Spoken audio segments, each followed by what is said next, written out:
गरीब सहेली। एक माँ थी, उनकी एक बेटी थी।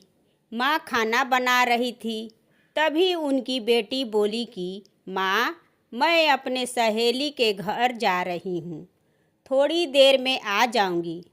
तब माँ ने बोली कि रुको ज़रा, तुम क्यों उनके यहाँ रोज़ रोज़ जाती हो? वे लोग अमीर है, अमीर लोग को घर रोज़ नहीं जाना चाहिए। तब उनकी बेटी नीरू ने ज़ोर ज़ोर से माँ की बात पर हंसने लगी और बोली कि आप कैसी बातें कर रही हो?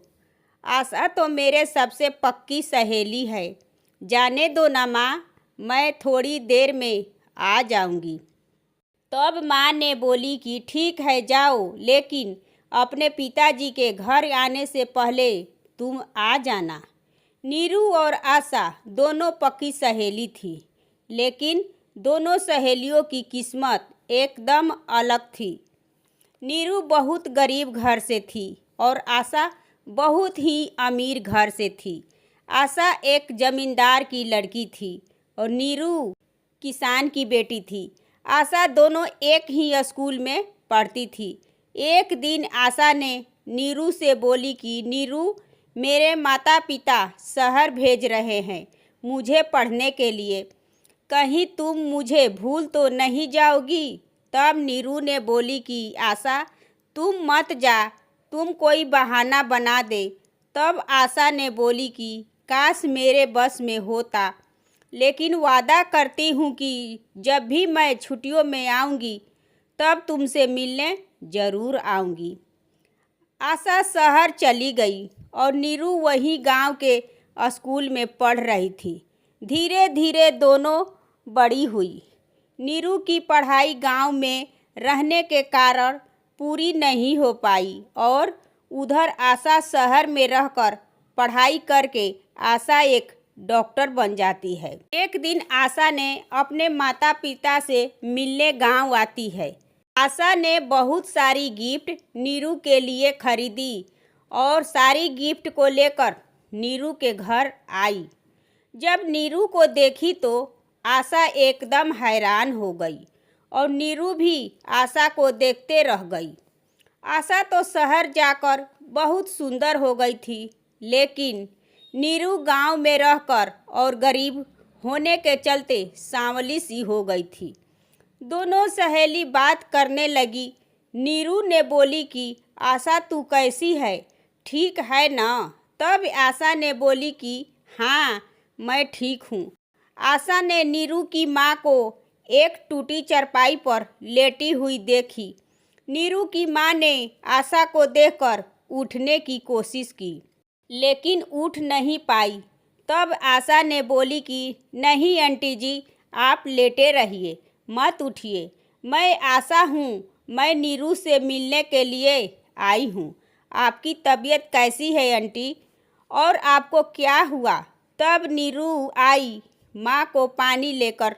नीरू ने बताई कि कुछ नहीं, बस कमजोरी है, माँ थोड़ी खाएगी पिएगी, बस ठीक हो जाएगी।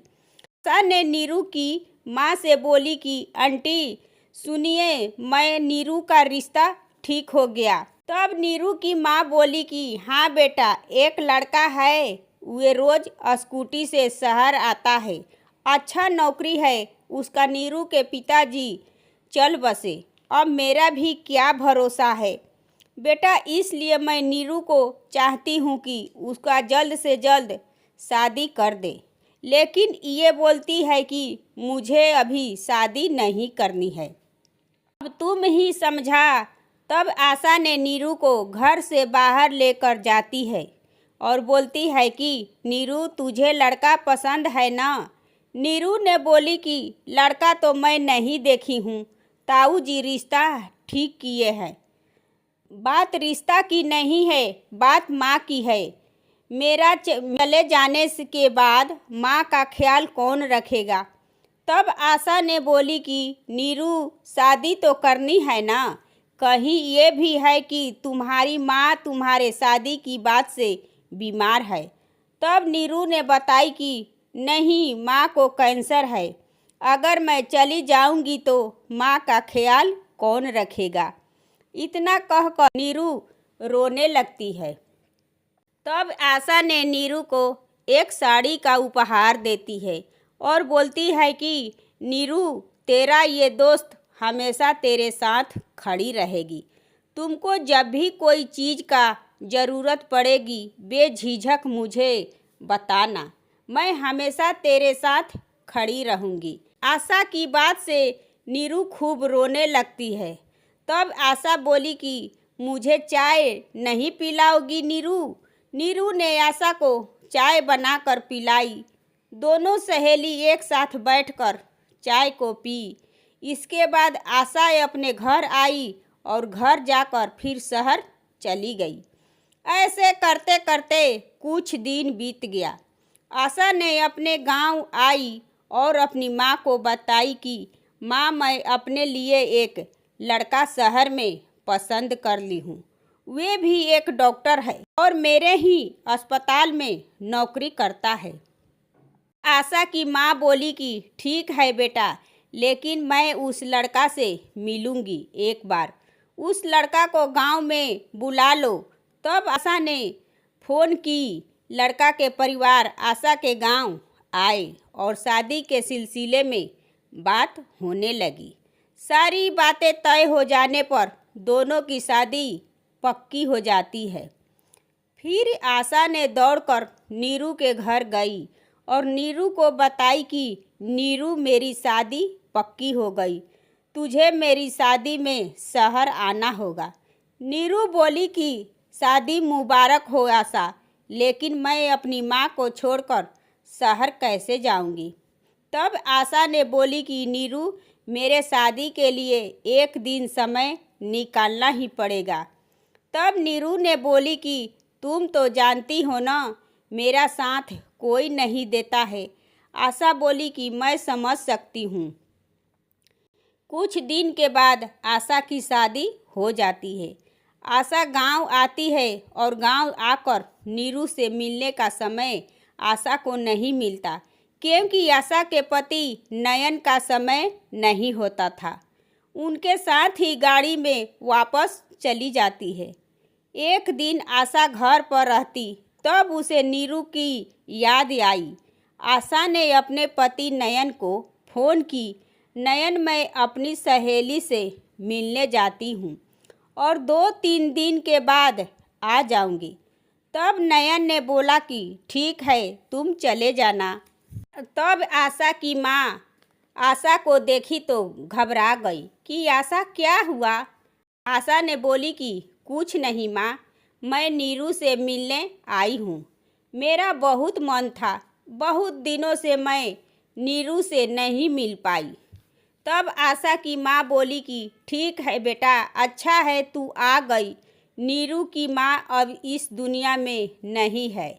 यह सुनकर आशा बहुत दुखी हो गई। वे जल्दी घर से निकलकर नीरू के पास चली गई। वहाँ गई तो देखी कि बहुत सारी भीड़ लगी थी। आशा फिर नीरू को देखी और दोनों सहेली खूब रोई। आशा ने नीरू को खूब समझाई, बोली कि नीरू, तू चिंता मत कर, मैं हमेशा तेरे साथ रहूँगी। तब नीरू को लगा कि इस दुनिया में कोई मेरा अपना है। दोनों सहेली एक साथ बैठकर खाना खाई। आशा नीरू के घर से चली गई। आशा के पति फ़ोन करता है, आशा तुम शहर आओ। आशा नीरू को बताई, अब मुझे शहर जाना होगा। नीरू उदास हो गई। आशा ने बोली कि तुम उदास मत रहो, मैं फिर आऊँगी तुझे मिलने के लिए। तुम्हारा जब भी मन करेगा तभी तुम फ़ोन कर लेना। आशा बोली कि अभी समय मिल नहीं रहा है। इधर नीरू की ताई ने नीरू की शादी ठीक कर देती है। नीरू ने बोली कि अभी मेरी माँ को 2 दिन ही हुआ, तभी आप मेरी शादी ठीक कर दी, मैं नहीं शादी करूँगी। तब नीरू के ताई बोली कि इतना अच्छा रिश्ता है, ठुकराओ मत, कल तैयार हो जाना, लड़के वाले तुझे देखने आएंगे। नीरू फिर खूब रोने लगी और अपनी सहेली आशा को फ़ोन लगाई। कि मैं शहर आ रही हूँ नीरू से मिलने के लिए। नीरू के ताई ने नीरू के बारे में बताई कि नीरू शादी के लिए तैयार नहीं हो रही है। तब आशा ने नीरू को घर से बाहर ले जाकर नीरू को समझाई। तब नीरू ने बोली कि तुम्हारे कहने पर मैं ये शादी करूँगी। आशा नीरू की ताई से कही कि लड़के को मैं देखूँगी और उससे बात भी करूँगी, तभी जब ठीक लगेगा मुझे तब नीरू की शादी होगी। आशा वही की। आशा को लड़का पसंद आया और नीरू को शादी करवा दी। फिर नीरू ससुराल चली गई। जब नीरू ससुराल गई तो देखी कि एक चारपाई पर लड़के का भाई शराब पीकर सोया हुआ था। नीरू को वहाँ अच्छा नहीं लग रहा था। एक दिन की बात है कि नीरू ने अपनी सास की बात सुनी। उसकी सास ने अपने छोटे बेटे को कह रही थी कि तुम नीरू से अपना शादी कर लो।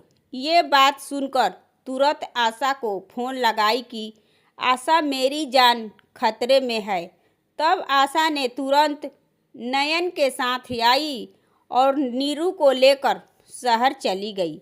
आशा और नीरू दोनों एक साथ खुशी खुशी रहने लगी। ये है गरीब सहेली की कहानी। दोस्तों, ये कहानी कैसी लगी कमेंट करें, मेरे चैनल को सब्सक्राइब करें एवं वीडियो को लाइक करें और ज़्यादा से ज़्यादा शेयर करें। धन्यवाद।